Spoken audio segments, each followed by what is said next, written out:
Hello again. We are just going to start with mountain pose. Just seems like the logical place for me to start.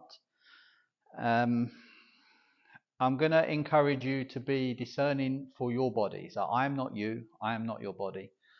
I'm not with you. I am in spirit, obviously. My heart sees your heart. But if I say something like toes together, heels slightly apart, and this is not physically possible for your body, I will leave it down to your discernment to take the feet roughly hip distance, okay?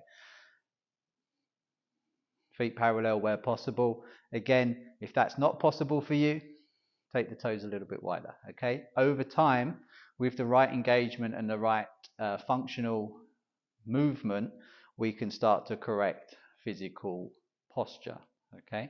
So over time, it might be that you can bring your feet closer together. If your feet are turned out, it may be that over time, with the correct functional training, that we can bring the feet more parallel, okay? So again, work with what you've got at any given time. Any time during this series, work with what you've got. Again, as I said in the introduction, listen to your body even over my instruction, okay? But I'm just going to be guiding key points to beware, to focus, to engage, bringing awareness into what's stretching, bringing awareness into what is engaging. So where the strength is, where the stretch is, okay? That's what I'm just going to be guiding us through. Your practice may look different to my practice, and that's okay. So, Tadasana. Somewhere near the top of the mat. Doesn't have to be right at the top. It can be a little bit offset back. I tend to come back because I like a little bit of space to put my hands down if I am stepping or jumping back. Okay, so I normally leave probably about a third of the mat down there. You might prefer at the top. Go with what feels good. Toes together, heels slightly apart is what I tend to teach. Feet hip distance, again, perfectly fine. Not too worried about that. What we want to avoid is we see people from this angle. You can see knees coming together. If the toes are out, you can see knees going. Where people get a little bit lazy, the bum sticks out. When you're engaged, they kind of puff out the chest and lift up. So you've got that lumbar compression again. I think I'm standing up nice and straight, getting compression into the lower back. Excessive lordosis here. It's what we want to try and avoid. Even when you pull your shoulders back, you can see the chest sticks out a little bit, and we get that lordosis, okay? It's finding engagement through the body. So as well as engaging through, we want to pull the sternum in, for example, okay? So let's start at the bottom. Feet, spread the toes. I remember my old teacher, Kate, bless her heart. She's not with us anymore, but absolute legendary teacher. She always like exploding toes and all sorts.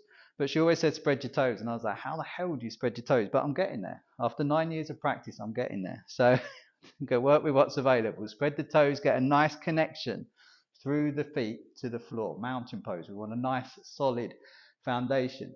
We're engaging the knees. We're lifting the kneecaps a little bit. We're engaging the thighs. We're engaging the glutes here. We're gently pushing the hips forward. Again, so we're not sticking the bum out. We want to tip the pelvis through. Lift the front of the pelvis up. So we're drawing the belly button up through the body. There is a confident lift through the chest, gently lifting up, but we're going to pull the shoulders back and then down the body. But we're pulling the sternum in. So as we confidently lift the chest, we're not arching into the back because we're pulling the sternum here towards the back. Gently retract the shoulders and then draw them down the back while the crown of the head reaches up to the sky. So we've got nice length, maybe a little shake of the head side to side. Palms face forward as the shoulders draw back. So we've got nice rigidity. Feet pushing down. Push those hips forward.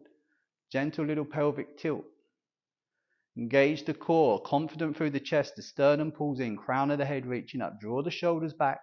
And then down the body. So it's like we're firing out energy. This is again Cage. Legend. Firing energy out through your fingertips. Anchoring your hands down to the floor as well as your feet rooting down. Crown of the head reaching up into the heavens like a big, strong, tall mountain. Tadasana, it's a solid pose. Breathe.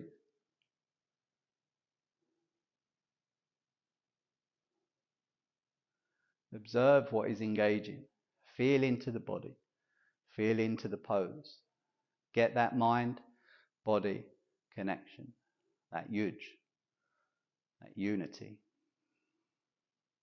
Good. Well done. Release. Tadasana. Hope that works for you. Practice it. Get used to it. Explore different variations. Feel into the body. See how it feels. How would you normally stand at the top of the mat in Tadasana? Do you just kind of relax, let the shoulders round a little bit? Is there a little bit of a hang? You know, do you lift the chest and puff out the chest and lift up? Do you feel compression into the back? This is where you start to feel the engagement. As you push the feet down, lift the knees, engage the thighs, get that anterior tilt of the pelvis lifting through, confident through the chest, but pull the sternum in. You can feel the rigidity and strength coming through the body as the crown of the head reaches up.